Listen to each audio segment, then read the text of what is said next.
Hey everybody, Tom here with Hidden Beats, and today we're talking with Jason and Nadia from Burnstick. How are you guys doing? Good. How you doing? Pretty good. It's a nice day. It's been hectic here for me, so it's nice to actually get to have a nice chat with someone and sit back and kind of relax a little bit. Great. Nice. Here it's hectic too. It kind of always is, Yeah. but it's fun. You're in our studio actually at our house. So. This is my home office, and as you can see, it's an absolute nightmare behind me. I had a concert last night, so my concert bag is there, and it's a nightmare in here right now. Been there. hmm So we're here today to talk about you guys, about your music, and about just kind of what you bring to the world. But for those who are new to you, can I get a little introduction about Burnstick? Sure.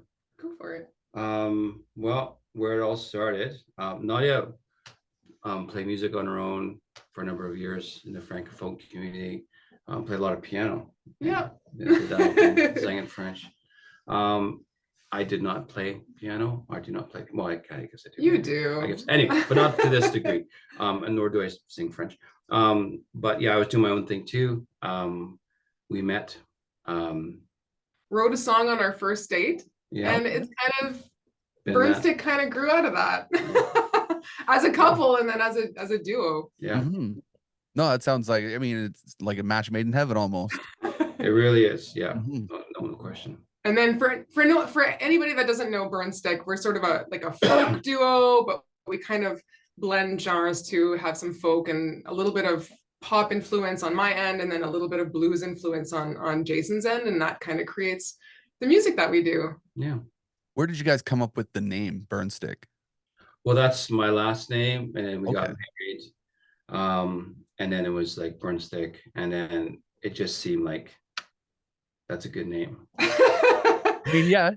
It's funny though, because I think originally we were just going to be like the Burnstick duo and like Yeah. say something like that. And I think it was like Paul James, like yeah. the guy that mixes for us, and he is a good friend. And he was like, just drop the duo, just be Burnstick. So Yeah. props to him because I love that too. I do too. Yeah, I thought that's such a great idea. Like, the Van Halens of the world. Like Mhm. it's so cool. It's pretty gnarly. Not that we're that, but hey, there you go. But hey, it's a good name to strive for, type of thing. Yeah, yeah. Why not?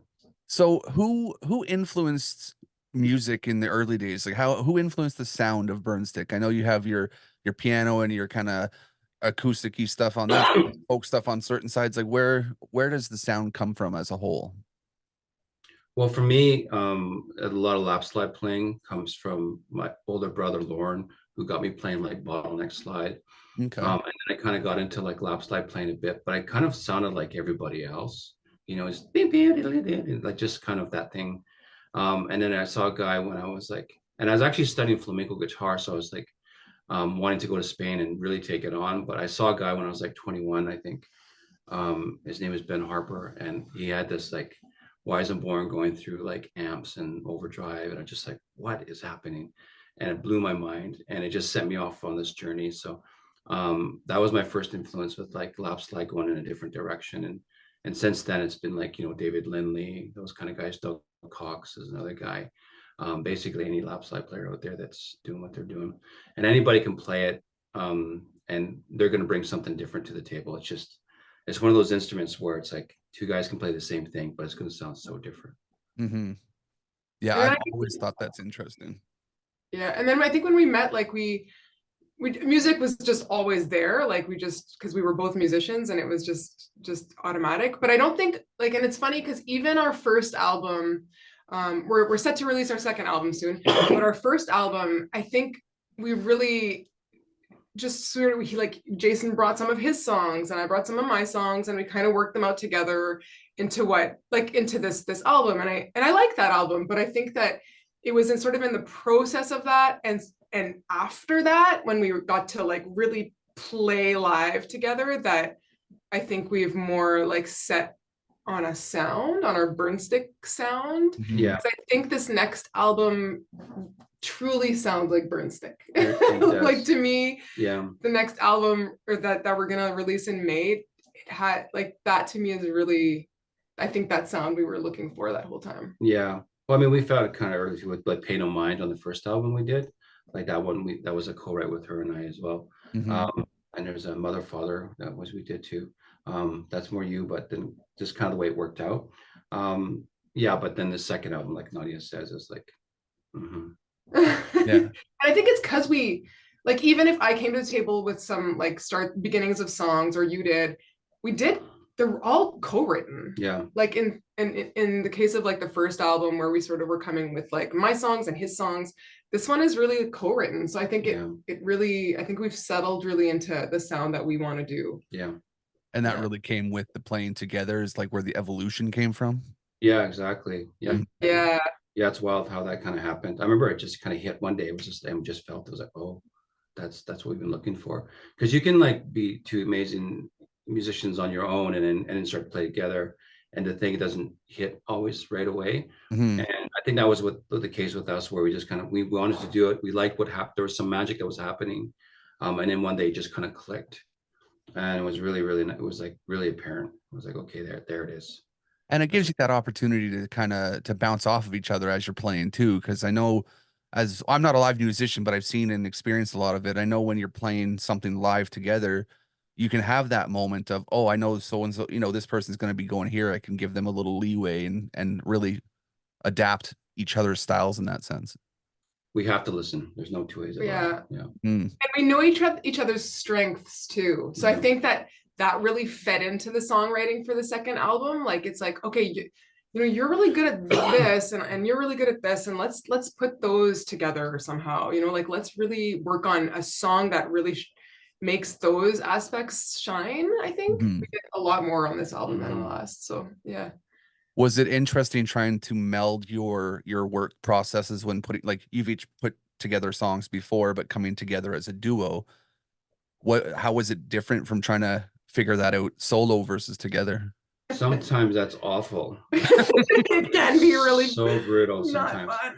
Because I'm such a I like to try different sounds with each song, different keys, different tunings, different, like, lap slide, lap steel, dobro, acoustic guitar, capo up, capo down, open. Like, I will go through the gamut of like sounds to find where this song sits best, and that's kind of always been my kind of goal for each song, is just to give them what that I feel like it needs musically.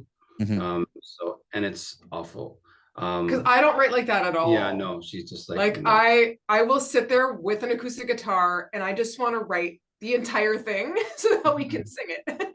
And so your processes are very different, and that's what makes it really hard. Yeah. But it also pushes us, because I think I would settle on certain things, or he would settle on certain things, but we don't let each other settle on certain things Mhm. when we bring them to each other. So I think that makes us like push each other more, which is frustrating, but also I think in the end, like we're way more proud of the songs that we've written. For sure. Yeah, it's that pride in that produced piece after that you had to really work for, that shows in the end in the music. Totally. Mm. But yeah, not easy. No. You like the grind though. I love it. I enjoy the work. I enjoy like looking for stuff and finding out those magic moments. That's a lot of fun for me. And it's like, They always say it's I just want it to be done. I'm just Yeah. like, can we not have a song that's done and just sing it? Yeah. I like that part. Yeah.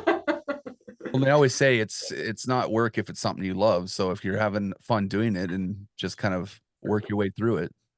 Yeah, like there's so many different ways you can go with a song, like even if it starts on acoustic guitar, it could completely be electronic, or like, distorted electrics or whatever. At the end of the day, you never know, right? Like there's a huge spectrum of sound that you can explore. Mm-hmm. So you guys have your new single Closer, that's the release before the upcoming album. What's the story behind that one? Yeah, Closer. Yeah. Yeah, so that one, I mean, okay, so we have a little boy. He's 6 years old now. But we often reminisce on like the day that he was born and how overwhelming that day was. And it was such a crazy thing to go through, and any parent would know that.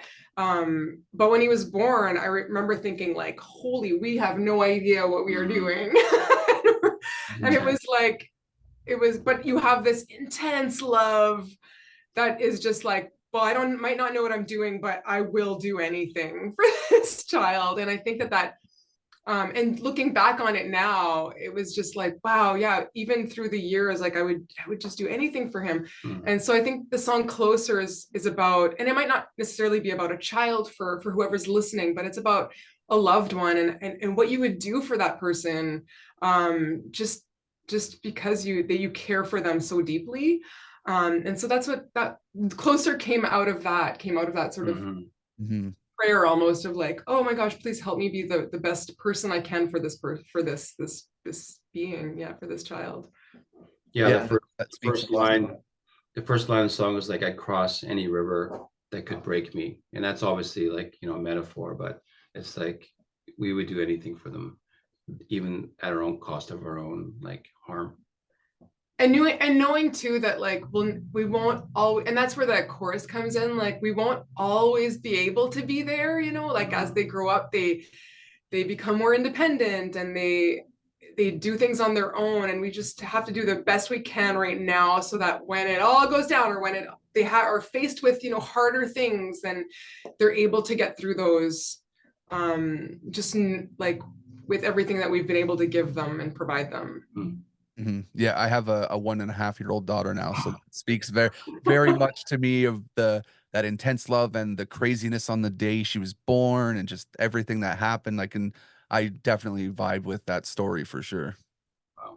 Yeah. Right on. Amazing. Congratulations. It's such a huge, we look back now and we're like, what did we even do before he was born? It was like, what did we talk about? Like now it's all about him. So it's like, I don't understand what we talked about before that. I think we had a lot of naps. Yeah. Naps that we no longer ever have. Oh yeah. Oh God. I don't get to sleep anymore. That's kind of how it is here. So yeah, love it though, man. There's nothing I would change. Yeah, my daughter did that for me too. It's the most insightful, changing event that's happened in my life, and she's an absolute terror sometimes, but I wouldn't change it for the world. No, for sure. Love it. So, as an Indigenous folk duo, you know, Indigenous culture, I'm Indigenous myself, so there's a lot of storytelling involved in Indigenous cultures, and I'm curious how you try to blend storytelling into your music. Well, that's the easy part. Every song has a story, right? And so we bring that live when we, you know, present our songs. We tell the stories of them. Yeah, I find that's part of the show. And I think it really, in our songwriting, it all starts with what's true to us and what we've lived or what we are living. And I think that that's where the story will come through or will evolve. And then there's things, for example, that you've lived that, you know, I would never write about, but I can be there to help tell that story with you, or vice versa. And I think that that's another kind of like powerful aspect of just being there to tell that story or to help someone tell their own story. You know, I think that that's really important too. Yes, that's basically the premise behind Hidden Beats is we tell stories. We tell stories of musicians and other people that are out there and try to spread that knowledge a bit more across the world if we can. Yeah. So and everything becomes more interesting. It really does. With the story behind it. Well, it's nice because I could sit and talk with you guys now, and I can learn a bit more about you, and then that also helps me when I'm listening to the music. It's like, oh, maybe they did things this way. It's a different type of insight that I might be getting from it. Yeah, totally. So one of the fun things that when I was doing my research, you guys have a Juno nomination for your work. How exciting was that? Super exciting. Yeah. That was fun. Check. Yeah. I mean, you had already been nominated. He had been nominated in what year? 2007. 2007. But then to have that like for our project was really, it's pretty cool. Super cool. Of course, it like all happened during the pandemic, so we didn't get to like go to the awards because it was all like online. But still so much fun. Like such a nice feeling of recognition for what we did. And no, when I went in 2007, you know, I was rubbing shoulders with like the Tragically Hip, That's so cool. Yeah. Nelly Furtado, and just like everybody that you can possibly imagine. And it was just like, it was like a musician's dream, like this savannah of like all these incredible artists, and it's just like, wow, you get to meet them and shake their hands. And yeah, Dallas Green's hanging out in the lobby and just keep, like it's just you run into everybody. It was I just love how incredible. you're name dropping right now. I'll just put that right Like, here. Yeah. I'll just put that right there. We'll pick it up later. But it was just beautiful. It was amazing. It was just such an amazing experience. And if we get so lucky again, like that would be absolutely incredible. Yeah, it's very fun. But also just like now we're so proud of like saying that we're Juno-nominated. Mhm. I'm so proud of that album, and I'm so proud of what we've been able to accomplish together. It's really cool. No, that's awesome. And I mean that Juno's is 80, and that's what you want. You wanna hit that level. So the fact that you're nominated there, you guys are on the right track, that's for sure. Yeah. Hope so. So I do ask some fun questions for everyone, and it gives more insight as kind of how you guys think and what makes you tick. But I think the first one that's more important to me is, who is someone that you guys are listening to that not enough people are listening to now? Like, who do you think should get some more kudos out there? Oh my goodness. Wow. Well, I mean, in terms of Indigenous community, like Haley Watts is a good one. Jade Harper. Kaylee Cardinal is another one. Not that no one's listening to them. They No, have yeah. a good following, Yeah, but they really totally they're Just really more good. should be listening to them. More people should listen to them. Yeah, Yeah. Digging Roots is amazing. Digging Roots, like they're incredible. George Leach, Leela Gilday, Jay Gilday. What's their project called again? I don't remember. Okay, yeah, they're incredible. They have a project together that they're doing. Outside of that, another guy I've been listening to lately is Mark Scabilia, I think his name is. Name sounds familiar. Yeah, he released a song that totally went crazy viral. It's called More Than This. Or More to This. Yeah, it's such a great song. I've been listening to that guy like nonstop, basically. Yeah, Willows is an awesome project. I actually grew up with her, and she sings in French, Michif, and English, and she's really beautiful singer. So totally listen to her. I could just like keep name dropping. Yeah. Brothers Landreth are so good. Yeah, they're from the same area here too, and they're just killing it, doing amazing things. There we go. Yeah, go listen to all those people. Well, that's it. Yeah, there's so many. Like, yeah, Donna Merrill. There's like, so many. There's so many. Just boom, boom, boom, boom, boom. Here, yeah. Yeah, but it gives a little bit more to people who are watching this later on, and oh yeah, I remember I should be listening to that more. Now, second part to that question though is, what's something on your go-to playlist that people might not expect you listen to, almost like a guilty pleasure song? A guilty pleasure song. I listen to a lot of different stuff, so I'll listen to like Latin music, so I like that. That's a lot of fun. Salsa stuff, like I dig it. I like dance music, like pop music. I love pop. I listen to a lot of pop, and with my son, like all of the like Harry Styles stuff. I know it all. Okay, yeah. Or all of like that, the Dua Lipa stuff. Like I know all of that. Yeah, I mean all the popular stuff, right? That we hear. Love it. Yeah. We listen to a lot of different stuff. Yeah. We really do. It's across the board. And it's nice because it's so easy to find just anything these days. You could just search it in Spotify and yeah, I want to listen to this one today, and here you go. Yeah, for sure. Also, our son listens to our son will make us discover stuff. So, because like just at his school, for example, he'll like be doing whatever, some dances that he learns and like anyways, random songs that they do they do dances to, so we know all of that stuff too. Yeah, it's super sweet. Just really cute. Yeah, I let my daughter play with my phone one time, and she added a song to a playlist. Had never heard it before, but now it's her favorite song. She listened to it, like she played it, and whenever I turn that on, she can stop dead in whatever she's doing, and she comes running over because it's about practicing your dancing with your daughter. Like it's weirdly coincidental that she picked that song, so she wants to dance every time. And Yeah. Yeah. something I've never found before she kind of pressed some buttons and said, "Here you go." Well, get used to it. There will only be more dancing in the There's kitchen with lots your of more son, dancing with your coming daughter. I mean. your way. Yeah. Yeah. Oh yeah, and I'm fully aware of that. Like we're all into the Frozen right now with the Disney. She likes some of those songs, and she's running over to make sure I pick her up and do things with her. Yeah. Amazing. We know all of the Encanto lyrics, all of the like any Disney movie. We know like all of the songs, Aladdin, all of them.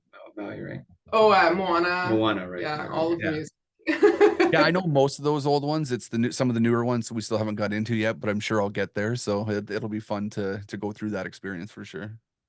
Yeah. Now, this is a more serious question. My favorite question I ask anyone. What's one thing you think should be asked more in an interview that's not asked enough? Oh, that's a great question. Oh. That's why it's my favorite. It's so good, you got to ask it again. So yeah, like I use it. So one thing you think should be asked more in an interview, and I also add to that sometimes maybe it's an interview that you're watching. You would like to know something more about that artist, something that's just not asked enough in the interview world. Oh, that's a good question. Wow. The only thing I can think of is like, if there's, I guess, advice or words of wisdom, for myself, it would be, don't settle. Accept your failures as just lessons and learn from that stuff and move forward, and just take chances. Like live life, man. Like who cares? Like just live life. Do what you love doing, and don't mind. Don't pay attention to anybody else. Just do what you love to do. I guess that's it for me. I think mine would be more simple. It would be like, what's the like weirdest thing that has ever inspired you to write a song? Or something super like different or unique, which I can't actually think of as an answer, but there's the question. Yeah. Good job. No, but that actually could spark a lot of thought too, because you have to think about that and go, oh yeah, wait a minute, this happened, and I like that one. I'll take note of that one for sure. I use this too because it's hard to pull up interview questions sometimes, and it's nice to get insight and input from just everyone else that you're talking to. For sure. Now, this is another kind of a more introspective one. Is how do you think you guys have grown with music? Like, how has music helped you grow as people? Well, just being on the scene, for instance, like for me, the thing I think I learned the quickest was to just be kind and be cool. There's a lot of people out there just trying to get ahead and, do something with their music and support themselves. And, it's not about competition. It's just like, just be there, be supportive and be cool. That's it. Like, be kind. I think that's the thing, more than anything, because it's such it can be kind of cutthroaty sometimes. It can be like ego driven, but at the end of the day, it's just like, regardless of whatever happens, just be kind. Yeah, I think for me, it's like, I don't know where I would be without music. I don't know what kind of life I would have. I'm not sure I would be very happy. Yeah. But I also think that music is very different for everybody. I think that as an artist, you need to find how you want music to be part of your life. Even like I have like music students, and music means different things to them. Some want to sing in front of crowds, and some just want to learn it so that they can sing it at home. And it means a very different thing. And whether you want to songwrite or whether you just want to listen to music and enjoy it. And I think that as artists being pushed to really like be in this crazy industry, I think we need to know what we want out of music before you make any kinds of those like types of decisions, which I think comes with age and being able to have lived it a little bit. Because I know that what we choose and how we choose to release albums and release music is not necessarily how someone else would do it, but it's how it's how what makes us happy. And I think that that's more important than whatever, like signing some $1 million contract and whatever for us. But for someone else, it might be a completely different thing. And I think that it's important to figure out what it is that you want from music and how it feeds you. Yeah, I can't tell you how many $1 million contracts we turn down. Every day. Oh, no, we don't want one of these again. Really? It's like, oh, I've been there, done that. Yeah, I think the journey for music is important. Whatever it is to you, the journey to actually get there is something that definitely needs to be figured out and enjoyed on the way, because there is a lot of ups and downs, and has to be something you can actually take care of. Yeah. And just like for us, like as an example, like now we get to bring our son on tour with us. And if we couldn't do that, that would be really not fun. You know what I mean? It wouldn't be something I would want to do as often. And but now that he's able to come with us and he enjoys it and he comes to see our shows and you know he sits on the side stage with that, like that's so much fun to me. And the fact that like that is a choice we've made to be able to do what we do with him with us, then that's how we want to move forward in music, you know. For sure. Now, how do you stay grounded outside of music? I mean, everything's pretty crazy in the industry, so there's got to be some ways that you can bring yourself back down to earth sometimes. For me, it's just, you know what, our son, spending time with him, like that's it. Being home with them, it's like it's like sometimes the world's falling apart the way things are going, and you know, it's like the wars across the world and those things that are happening. It's really quite sad. Yeah. And just feels like some of the petty things around there locally, you know. Sorry, that's our dog making that noise. If you hear that. I saw him running around in the back earlier too. Snorting. But I just like, you know, just being happy at home with our little one. That's where it's at. You know, I couldn't care less about anything else, quite honestly. And I think that like he keeps us so busy that it's like we don't have time to sometimes it's just like that's all we can handle, and it but sometimes that's important. Like I can focus on at least our family and our family unit and just making that work and trying to not get overwhelmed by the outside world without being ignorant to it either. I think that it's important to know what's happening and do what you can, but sometimes all you can do is like just take care of your family. I can definitely appreciate that sentiment, because whenever I leave this office, like I work from home, so if I get out of this room, it's involving her somehow, and I have to do something with her, and it lets me stop thinking about in here, and I can take a break and kind of just do that. For sure. I mean, I work a lot in here too with composing for film and television, but I'll leave my door open and my son comes in anytime. And unless I'm under a deadline, I'll usually stop and go play with him, and come back and work and go play with him, come back. But yeah, like I don't like closing the door when I'm working in here. So yeah, I typically do that too. I close the door because my dog can be annoying. He likes to push me away from my computer. Right. 16-year-old deaf dog. He just kind of does whatever he feels like it. But whenever I get a knock on that door, when she's walking around and she bangs on the door, then we have to do something. Yep, wants your attention, just like this little one. This one can't push too much of anything. Yeah. It's her little ball around. That's like we actually did close the door for this interview, and right away she was like, "Why is the door closed?" and like scratching at the door. I'm like, yeah. Okay.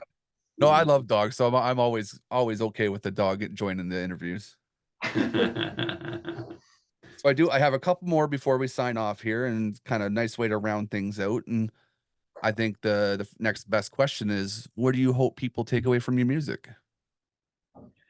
Oh, I hope people feel something. I mean, I say how much I love just like pop music where I don't have to think about anything, but I also love music that just like makes me feel something special or makes me feel any kind of emotion.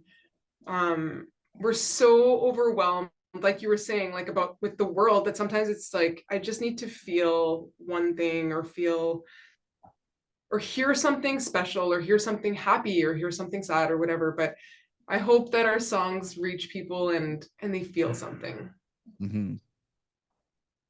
Yeah, and I mean, that's the goal of music, I think, is to be able to listen to it and make you think of something. Yeah. If you had to introduce a new fan or a new person to your music, what would be the first song that you would tell them to listen to? Probably Closer. Yeah, our new album's not out yet though. Right. So once the new album's out, I don't know. Maybe Made of Sin or Closer, or I don't, there's lots. Just listen to everything, it doesn't matter. Yeah, there's Room Full of Killers. I like that one too. Yeah, It's an interesting spectrum because like we have like, you know, a little bit of more like pushy stuff, like harder, I wouldn't say harder stuff, but more driven stuff, and then more like folky, laid back kind of stuff. But like, yeah, like, it's Some Kind of Hell is one that people really like, so I would definitely be like, go listen to that one. Everyone tends to like really connect to that one somehow. But I think that was from the old album. From the new one, I would say probably Made of Sin would be like, okay, that's Burnstick. Yeah, we get a lot of like people after shows when we play, like there's Made of Sin, people say I love that one. Some of the lap slide stuff that we do, like Some Gonna L again, like Paper in Mind. Yeah, like people and then the new single is just one of my favorites, so and Closer. I love that one so much. Yeah, that's a fun one to play live. I mean, I think that's perfect for people who are coming into, because I'm a new fan. Like I had an email that said, "Hey, do you want to interview these guys?" And so of course I go listen and I'm like, "Oh, well, yeah, of course it sounds amazing. I'd love to chat more." Thank you. That's really kind. So my last question then is, what motivates you guys to keep going? Well, a simple answer is got to pay the bills. You know, there's that. Yeah. But I mean, I love music so much. I try to write every day. I try to create every day, something, anything, you know. So after this, I'm gonna do some rehearsing and work on my playing. You know, even though I've played the songs a million times, you know, I just want to get them to another place. So, yeah. And then like I mentioned before, like I don't know what I would do without music. Like it's just always been something that I've loved, but has been part of my life, and that we've had the privilege of like being able to play and record and all of these things. But to do it together is like, you cannot take that away from me. Like that's the best. Like I've toured by myself, you've toured by yourself, but being able to do that work together is 3,000 times more fun and just so much more like nourishing, or like that's not the word I'm looking for, but just feels a lot better. So yeah, it's soul food for sure. Yeah, like I love it. We get to travel together and go to dinners and then have these shows, and you know, and when the good ones are really good, it's just like, oh, that was an amazing experience. It's better than any date night, you know. It's kind of our date nights, you know, doing shows. Yeah. It's shared. We didn't get to share it before. Now we get to share it, and it's way better. I mean, that's perfect. Yeah. It's pretty cool. Yeah, that's all the points I have written down. It's great to get to pick your brains and see what makes you tick a little bit. Well, thanks for having us on your show, and thanks for coming into our studio with us. Yeah. I definitely hope we get to do this again at some point. And if you guys are ever around Ottawa, and that's where I'm home based, I would love to come out and catch a live show for sure. Sounds good. We'll let you know. All right. Well, you enjoy the rest. Actually, I guess where can people find you on socials? So our website is burnstickduo.com, and then you know, there you'll have the links to Facebook, Instagram, TikTok, all of those. And then you can go listen on Spotify or any of the platforms. So we just started like a TikTok account and an Instagram account for Burnstick. We should have started this a long time ago, but like our Facebook was started a long time ago. Yeah, but I feel like that kind of tells our age. Yeah. So for the Instagram users, I don't know a whole lot of TikTok users. So for the Instagram homies, like add us on Instagram, Burnstick Music. Check it out. You know, so we need some friends. We'll make sure we get some links on there for people, because I'm the same boat as you. I started things like TikTok too late, and I hate that platform. I can't wrap my head around it. I think it's a young person's thing. You know, maybe I could be wrong, but it's you know. It's definitely I more. like it. Well, you're younger than me, so there you go. I do like it, but like we did Facebook, like that was our platform. So we have like followers there, but now we need them to come to all the other ones. We need them to come to Instagram and TikTok and all that, all the rest. Well, we'll make that work for sure. Right on. All right, guys. Well, it was a pleasure, and like I said, I hope we get to do this again. Yep. Thank you so much. No problem. You enjoy the rest of your day. Take it easy. Bye now.